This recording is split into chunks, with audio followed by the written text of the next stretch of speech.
Eu queria voltar um pouco na história, Ramagem. Eu citei um episódio aqui na abertura do programa, que foi, na minha opinião, o episódio inaugural da crise entre o governo Bolsonaro e o Supremo Tribunal Federal, mais especificamente o Alexandre de Moraes. Um episódio que eu critiquei muito à época, a postura do presidente, que foi a sua nomeação para a diretoria da Polícia Federal.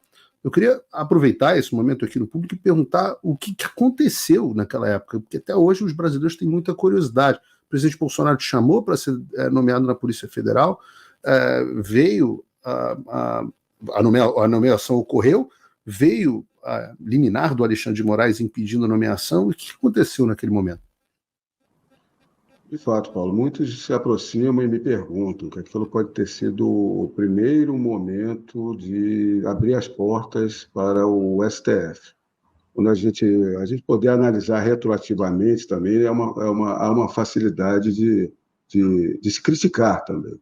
Naquele momento, realmente, foi uma decisão injusta e, digo até ilegal, porque a prerrogativa é do presidente da República de nomear o diretor-geral da Polícia Federal, não é nem do ministro da Justiça. Por lei, é do presidente da República, seguindo alguns requisitos. Quais são os requisitos? Ser delegado de carreira, na ativa e da última classe, da classe especial. Todos esses requisitos eu cumpria e cumpro. E mais ainda, eu não estava ali como um delegado sem currículo.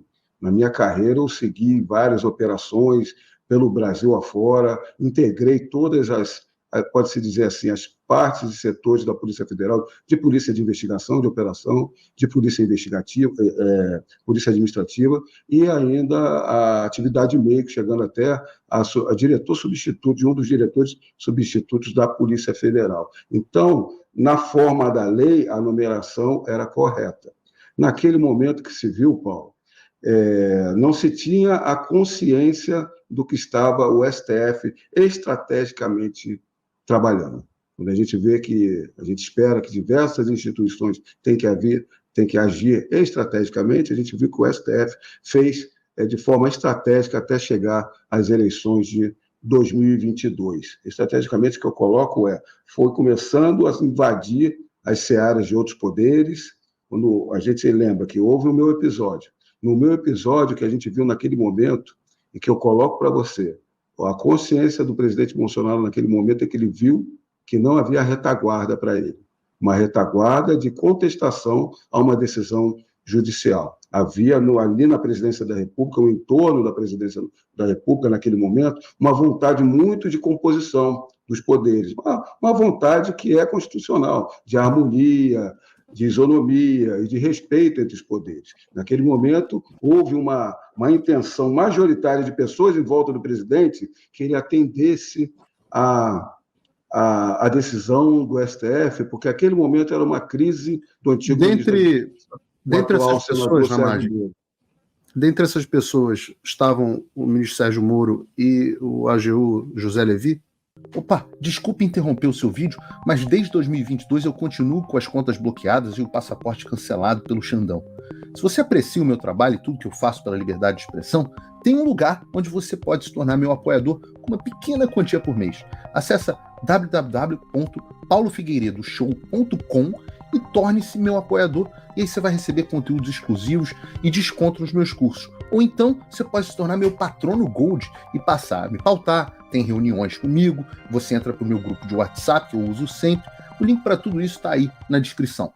O ministro Sérgio Moro já havia pedido a exoneração, fez aquele carnaval todo, né? E quando se viu, não havia nada de interferência do presidente da República, e nada que ele alegava como irregularidades ou ilícito, e ele, inclusive, com um depoimento na própria Polícia Federal, declarou que não havia ilícito nenhum, quando foi chamado a ouvir. Mas o ministro Levi, com toda certeza, estava entre as pessoas que aconselhavam a não haver e a cumprir a decisão judicial. Então, o que a gente vê é que, a partir dali, Paulo, logo em seguida, você deve se recordar, houve uma decisão do STF de intimação a ministros de Estado, ministros palacianos, que eram generais 4 estrelas, que declarava que eles tinham que ser convocados debaixo de varas. Você lembra disso?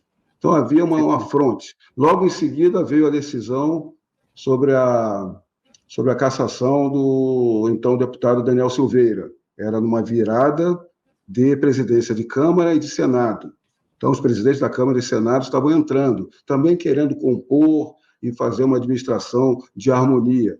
E, naquele momento, todo o Congresso Nacional foi a favor da decisão. Naquele momento, o STF ele se dirigia e era mais cauteloso, que ele estava testando seus poderes, ou seja, testando usurpação de poder e interferência nos demais. Ali eles se reuniam, a decisão monocrática era levada imediatamente ao plenário para dar aquela composição. A gente sabe que os ministros eles não têm uma boa relação entre si. O que eles fazem, aquela composição deles, é para absoluta concentração do poder deles. E é o que a gente vê até hoje. A partir daí, foram diversas decisões, e por isso que dizem que abriu a porteira naquele momento.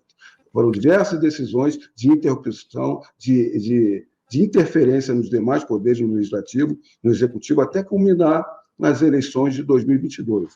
E aqui eu não estou nem falando de urna eletrônica, estou falando de todo o processo eleitoral, que não respeitou, por resoluções, estava se legislando, o que não é possível, e ainda não respeitando a anualidade, que o Congresso Nacional, para eleições, tem que respeitar a anualidade. E eles legislando procedimentos até culminar em decisões do TSE de censura, como você bem sabe. Então, realmente, olhando para trás, a gente vê aquele momento da anulação da minha nomeação, que não deveria ter sido feito. Naquele momento, o presidente, no entanto, ouvindo as pessoas em volta, estava num momento de composição. Então, não dá para... Ele também, chegou a cogitar não cumprimento da decisão? Chegou a cogitar, sim, muito. Queria não cumprir, gostaria de não cumprir, porque ele sabia que a decisão dele era legal, respaldada por lei, cumprindo os requisitos, indicando a pessoa que ele queria. Hoje a gente verifica que o condão de não aceitar a minha nomeação ali, Paulo, era muito maior. Hoje a gente verifica que o STF, para ter seus arroubos, como a gente coloca assim, ou até seus abusos, que a gente está aqui demonstrando tecnicamente as violações legais e constitucionais, de forma dentro do direito, como deve ser feito. Essa é uma crítica de um país que tem que ser democrático. A gente tem que apontar uma decisão que a gente tende a ser ilegal. Só quando eles visam a Polícia Federal é o órgão executivo longa-manos do cumprimento dos mandados judiciais. Então, há a necessidade de se ter uma pessoa na Polícia Federal que não vai contestar juridicamente. Qualquer decisão judicial, por exemplo, do Daniel Silveira, que viesse com cumprimento, em uma análise aqui até superficial, que se analisa a decisão do Daniel Silveira, é uma decisão muito ilegal. Qualquer professor de direito processual penal não vai conseguir explicar para os seus alunos um flagrante que não é flagrante, um cumprimento depois do horário e diversas outras ilegalidades que possam se colocar. Chegando numa Polícia Federal, há a possibilidade de uma reconsideração. Isso não é aviltar o Supremo Tribunal Federal. Há a possibilidade de se levar até uma AGU, mesmo com sigilo. AGU, porque é um órgão do Executivo que analisa e vincula as decisões judiciais para o Executivo. O que está acontecendo aqui? Uma contestação já levaria a uma noção de que a gente não quer cumprir uma decisão ilegal. Então, tem todo o condão, e hoje, quando a gente vê que eu fui o delegado indicado depois da facada, que quase tirou a vida do presidente, eu vim do âmbito de diretoria, pela minha experiência com segurança, com grandes eventos, com operações, eu fui chamado a proteger o presidente da República, Jair Bolsonaro. E tive pela intimidade, pela confiança, eu progredi com ele. Então, quando a gente verifica que a pessoa que cuidou da segurança foi indicada para diretor-geral da Polícia Federal e foi negada pelo vínculo de amizade, como alegaram, e hoje o atual diretor da Polícia Federal do governo Lula é exatamente a pessoa, assim como eu, que cuidou da segurança dele. Então, 2 pesos e 2 medidas está tendo para todos os lados. Parcialidade e falta de equilíbrio está tendo para todos os lados. Isso a gente tem que reclamar. Muita gente não sabe, eu falei o nome aqui do ex-AGU do Bolsonaro, né? A AGU seria o principal órgão responsável por assessorar e por contestar as decisões do Supremo Tribunal Federal. O José Levi, depois que deixou o governo Bolsonaro, num episódio de mal-estar aqui, ele foi ser secretário-geral do TSE debaixo do Alexandre de Moraes. Então, aquele que estava dizendo para o presidente Bolsonaro não contestar a decisão do Alexandre, em seguida se tornou o braço direito do Alexandre, a ponto de, acho que uma tese ou uma monografia que o ministro Alexandre de Moraes entregou para a USP recentemente, o documento tinha sido feito, talvez, pelo José Levi, ou ao menos no computador do José Levi, tamanho grau de proximidade entre eles. Então, esse, sem dúvida nenhuma, foi um episódio muito marcante, Ramagem. Obrigado. Eu te digo mais, Paulo. No momento da minha nomeação, eram 3 nomeações que foram feitas simultaneamente. Era o ministro André, atual ministro do Supremo Tribunal Federal, que estava deixando a AGU e indo assumir o Ministério da Justiça, o Levi, que estava assumindo, e eu assumindo a Polícia Federal. A posse seria junto de nós 3. A anulação tirou a minha posse.